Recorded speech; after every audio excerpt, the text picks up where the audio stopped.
लोहरदगा में पूर्व प्रदेश कांग्रेस के कार्यकारी अध्यक्ष हरिनारायण प्रसाद साहू के प्रथम पुण्यतिथि पर कचहरी रोड स्थित गौतम नर्सिंग होम परिसर में श्रद्धांजलि सभा का आयोजन किया गया, जहां पूर्व विधायक सुखदेव भगत अन्य कार्यकर्ताओं के साथ शामिल हुए और सभी अतिथियों ने श्रद्धांजलि अर्पित की।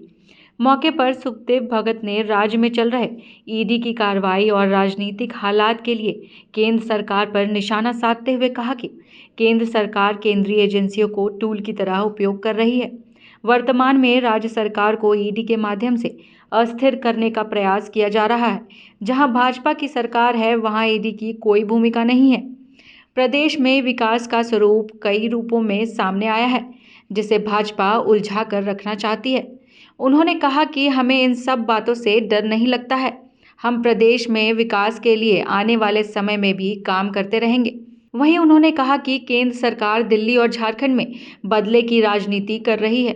साथ ही बीजेपी सांसद निशिकांत दुबे पर निशाना साधते हुए उन्होंने यह भी कहा कि ईडी की कार्रवाई से पहले ही बीजेपी के सांसदों को पता चल जाता है। लगता है ईडी के प्रवक्ता के रूप में बीजेपी के सांसद ही कार्य कर रहे हैं। नहीं, मैं समझता हूँ कि आपने देखा होगा लगातार जहाँ जहाँ भी गैर भाजपा लोगों की जो सरकार है, जहाँ पे यूपीए की सरकार है या भारतीय जनता पार्टी की जहाँ पे सरकार नहीं है, भारतीय जनता पार्टी और विशेषकर मोदी जी के आने के बाद संवैधानिक संस्थानों को जिस प्रकार दुरुपयोग किया जा रहा है, कांग्रेस पार्टी शुरू से जो हमारे संवैधानिक ढांचा है, जो एजेंसियां हैं, ईडी हमारी कांग्रेस की देन है। उन्होंने प्रयास किया, जो आज भी कांग्रेस पार्टी वो चाहती है कि जो संवैधानिक संस्थान है उनका सम्मान करे, लेकिन अगर वो भाजपा के टूल्स के रूप में काम करे तो वहाँ पे हमारा कांग्रेस का विरोध है।